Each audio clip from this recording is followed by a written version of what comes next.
Chaque nuit, les parkings de Philadelphie se transforment en quartiers. Les camping-cars sont alignés à l'arrière des entrepôts. Des familles dorment à quelques centimètres de la circulation. Moteurs coupés, chauffage éteint. Les autorités municipales affirment que la crise est sous contrôle. Mais il ne rétrécit pas, il s'étend, se déplace, se cache. Car avec des roues, on n'est pas sans abri, on est invisible. Et quand les lois sur le stationnement interdisent la survie, ce n'est pas une politique, c'est une punition. Restez jusqu'au bout, car une fois que vous aurez compris ce que la ville cache, vous comprendrez à quel point cette crise est incontrôlable. La crise cachée. Soyons clairs, être sans véhicule, ce n'est pas vivre en van, c'est un choix. Ce sont des photos Instagram de coucher de soleil sur la Pacific Coast Highway. Ce sont des télétravailleurs au salaire à 6 chiffres qui choisissent le minimalisme.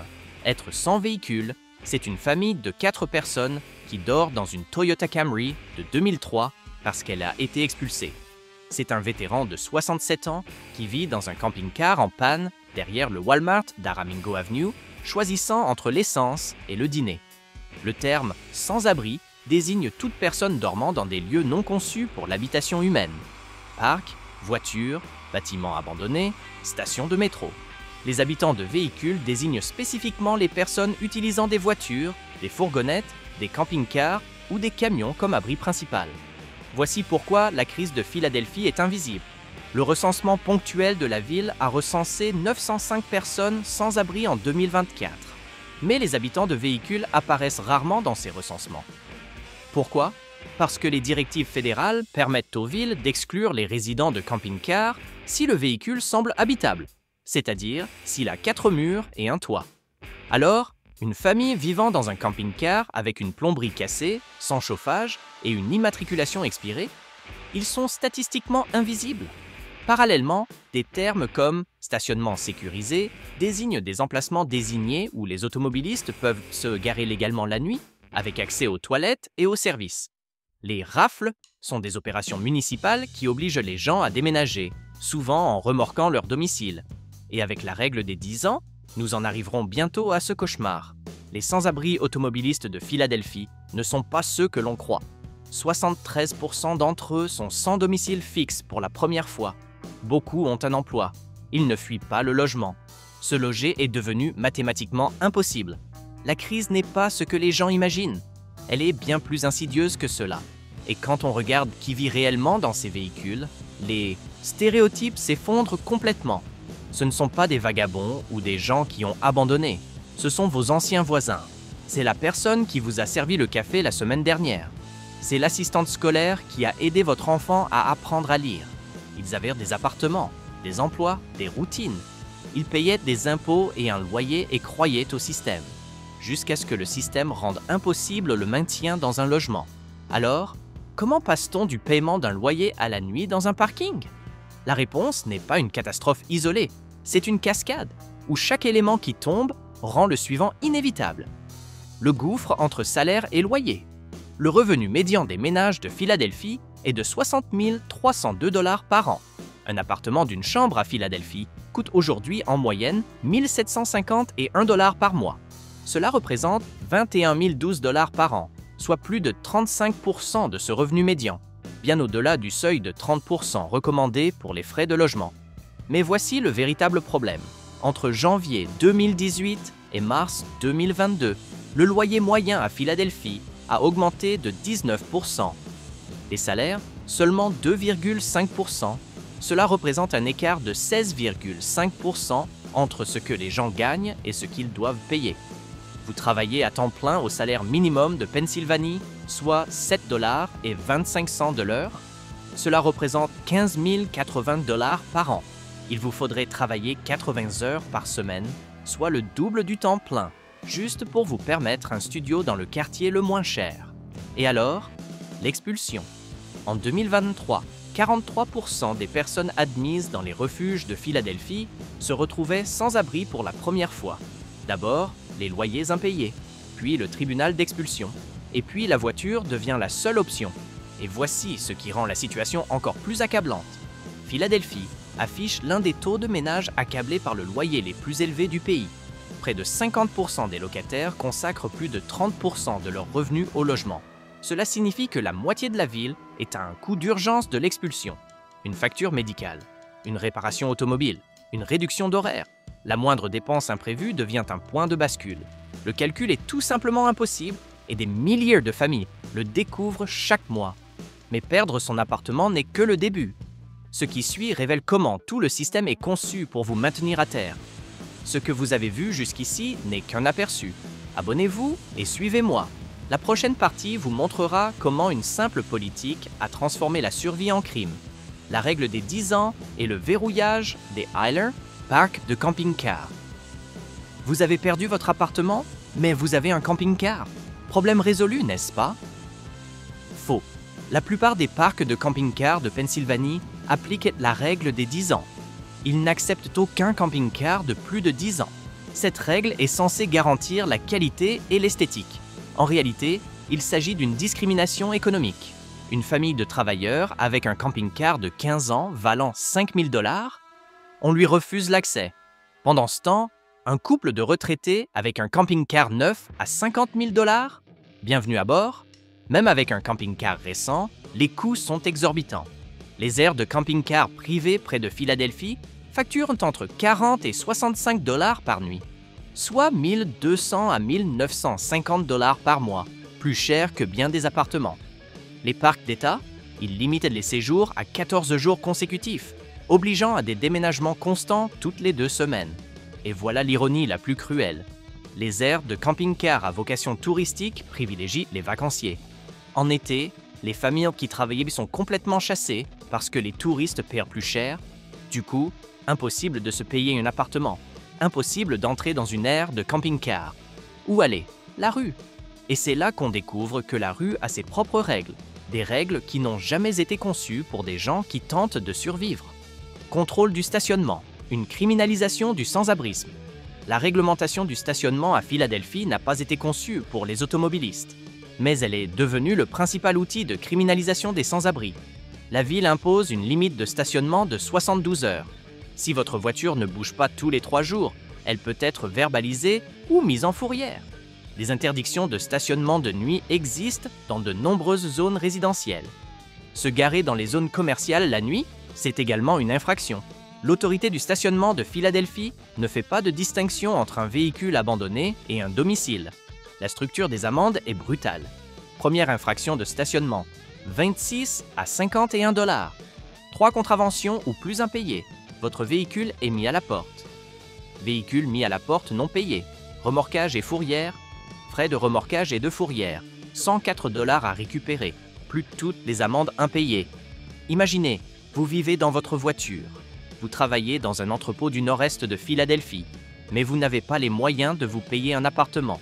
Vous vous garez dans une rue résidentielle. 72 heures plus tard, vous recevez une contravention de 26 $. Vous n'avez pas les moyens de la payer car vous essayez d'économiser pour un dépôt de garantie. 2 semaines plus tard, 3 contraventions. Votre voiture est mise à la porte. Vous ne pouvez plus vous rendre au travail en voiture. Vous perdez votre emploi. La voiture est remorquée. Vous perdez votre maison, ce qui vous abritait, votre logement, votre moyen de transport, votre dernier semblant de dignité a disparu et vous vous retrouvez à la rue. Ce n'est pas une hypothèse. Cela se produit tous les jours. L'ironie est étouffante. La ville prétend vouloir sortir les gens de la rue, mais le système de contrôle veille à ce que ce soit précisément là qu'ils finissent. Chaque contravention devient un obstacle. Chaque frais de fourrière devient insurmontable. Les services chargés de maintenir l'ordre sèment le chaos dans la vie des plus vulnérables. Mais la punition ne se limite pas aux contraventions et au remorquage. Une violence plus discrète se produit chaque jour. Une violence qui ne fait pas la une des journaux. Le désert des infrastructures. Parlons de ce que signifie réellement vivre dans un véhicule à Philadelphie. Sans eau courante, pas de toilettes. Les automobilistes utilisent les toilettes des stations-service, mais beaucoup sont réservés aux clients. Certains fast-foods interdisent le flânerie. Les toilettes publiques ferment à la tombée de la nuit. Où se douche-t-on? Où se lave-t-on les mains? Où fait-on la lessive? La réponse est non, pas régulièrement, pas avec dignité, sans branchement électrique, pas de chauffage en hiver, lorsque les températures à Philadelphie descendent en dessous de 0, sans climatisation en été, lorsque les températures atteignent 35 degrés. Votre téléphone, votre seul lien avec le travail, les services et la famille, est alors hors service et vous n'avez aucun moyen de le recharger.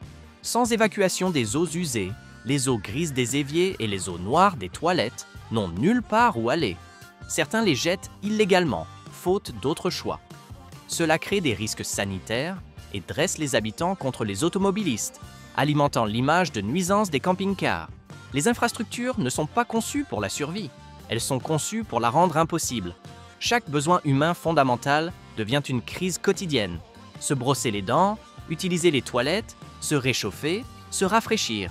Ce ne sont pas des luxes, ce sont des nécessités. Et lorsqu'on ne peut pas les satisfaire, la santé se détériore, l'emploi devient impossible et la spirale s'accélère. La ville réagit donc comme toujours, les déplacer. Problème résolu, n'est-ce pas? Le déplacement n'est pas synonyme de solution. Voici ce que les opérations de police de Philadelphie accomplissent. Elles déplacent le problème. Lorsque la ville évacue un campement ou réprime les infractions de stationnement à Kensington, les occupants de véhicules ne disparaissent pas. Ils se déplacent vers le nord de Philadelphie. Lorsque le nord de Philadelphie sévit, ils se déplacent vers le sud-ouest de Philadelphie. Lorsque le sud-ouest de Philadelphie les expulse, ils reviennent à Kensington. Il s'agit d'un déplacement, pas d'une solution. Moins de tentes visibles ne signifie pas moins de sans-abri. Cela signifie plus de personnes désespérées, plus de personnes cachées, plus de personnes déconnectées des services. Des études menées à Los Angeles montrent qu'une répression agressive augmente la durée du sans-abrisme. Pourquoi? Parce que lorsqu'une personne perd son véhicule à la fourrière, elle perd son bien le plus précieux.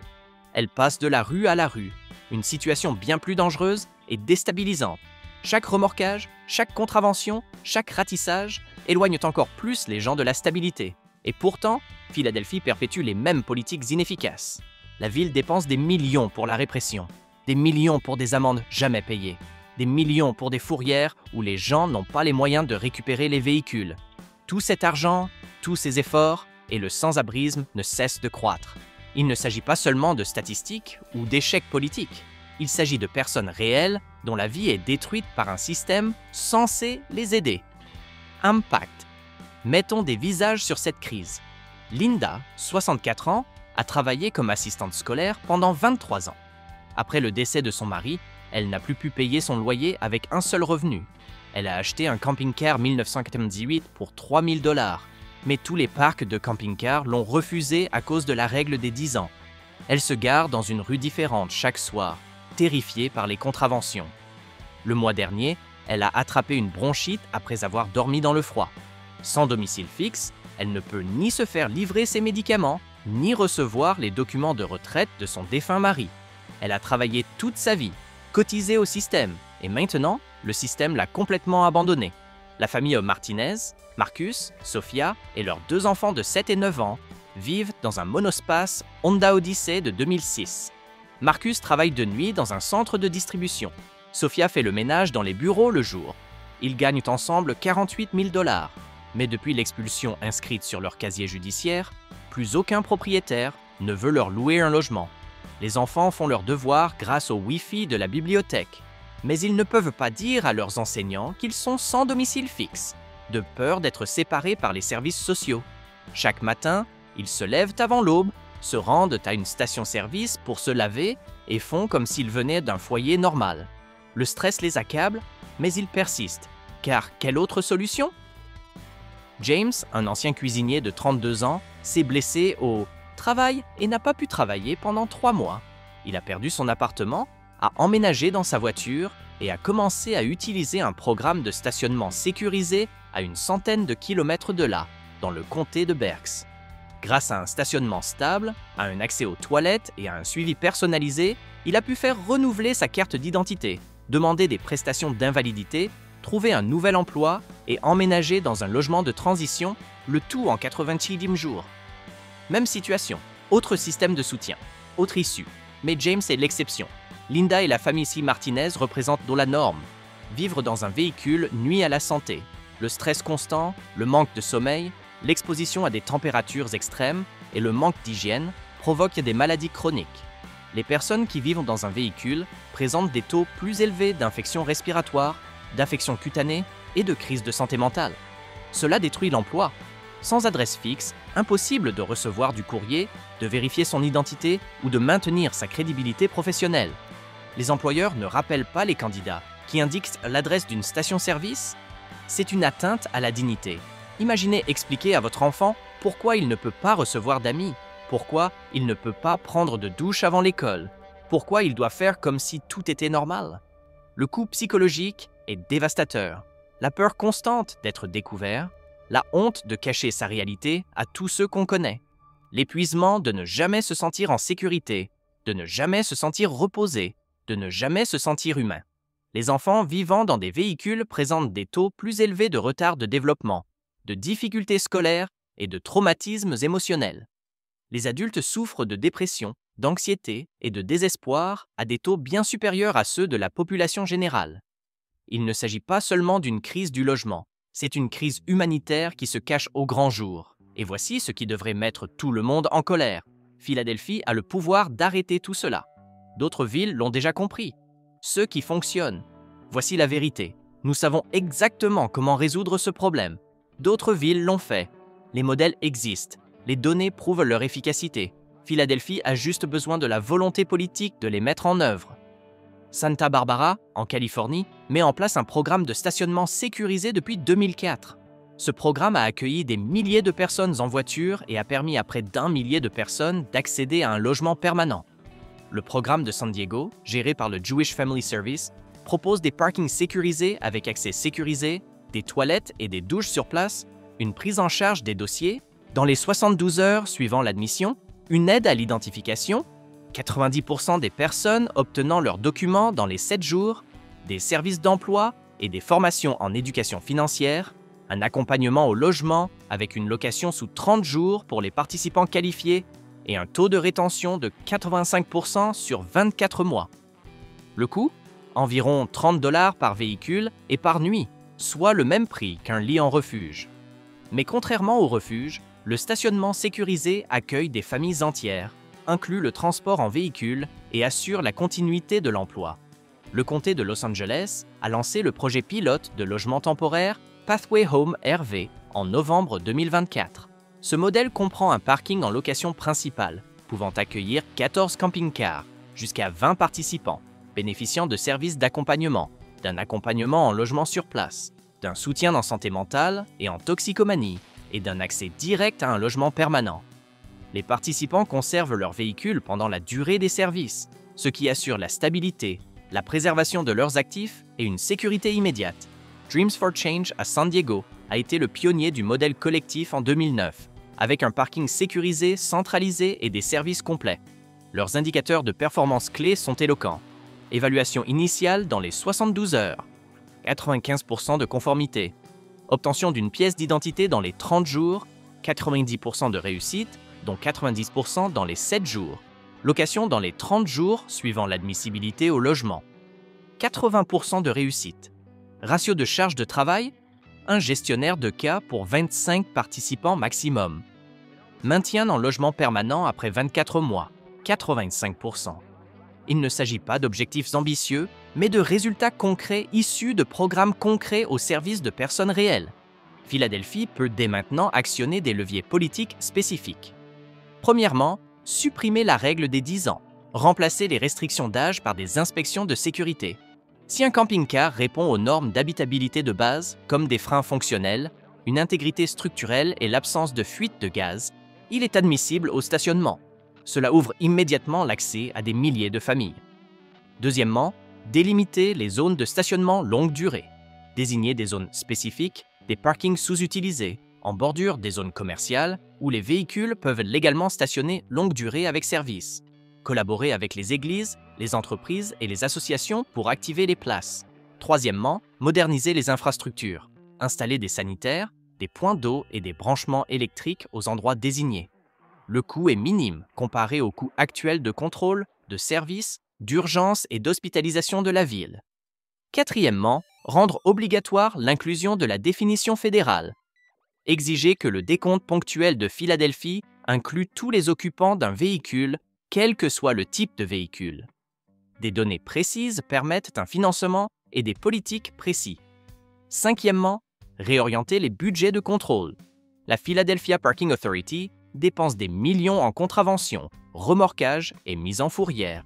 Réorienter une partie de ce budget vers des infrastructures de stationnement sécurisées et la gestion des dossiers. Le calcul est simple. Les coûts liés à la seule application de la loi grimpent. Le nombre de sans-abri augmente et il n'y a plus de sortie de logement. Un stationnement sécurisé et des services de qualité permettent de stabiliser les coûts, de réduire le nombre de sans-abri et de maintenir 85% des logements. Philadelphie dépense de l'argent dans un sens ou dans l'autre. La question est, le dépenser en sanctions ou en solutions? D'autres villes ont choisi des solutions, et elles fonctionnent. Ces programmes ne sont pas expérimentaux, ils ont fait leurs preuves, ils sont reproductibles, ils attendent d'être mis en œuvre. Alors, Philadelphie, qu'est-ce que ce sera? Parce que le choix n'a jamais été aussi clair. La crise des sans-abri à Philadelphie n'est pas une question de paresse, mais de mathématiques. Quand le loyer dépasse de 16,5% le salaire, se loger devient impossible. Quand des règles obsolètes concernant les véhicules et des limitations de 72 heures pénalisent les gens qui survivent, le système est défaillant. Mais la solution existe, des programmes de stationnement sécurisés, une prise en charge rapide, l'accès aux pièces d'identité et des gestionnaires de dossiers qui ont vraiment le temps d'aider. Linda n'a pas besoin d'amende. Elle a besoin d'un parking sécurisé et d'un assistant social. La famille Martinez n'a pas besoin de contravention. Elle a besoin de stabilité. James a prouvé que c'était possible. 90 jours de trajet en voiture jusqu'à la maison, avec du soutien, pas de sanctions. Philadelphie peut continuer à dépenser des millions pour faire respecter la loi ou financer des programmes efficaces. À nous de choisir. Si cela vous a ouvert les yeux, abonnez-vous dès maintenant. Direction le Nouveau-Mexique, où la crise des camping-cars sans abri est incontrôlable. Les scènes de rue sont si choquantes que même les policiers refusent d'y aller. Vous n'en croirez pas vos yeux. Merci d'avoir regardé et à bientôt pour la prochaine vidéo.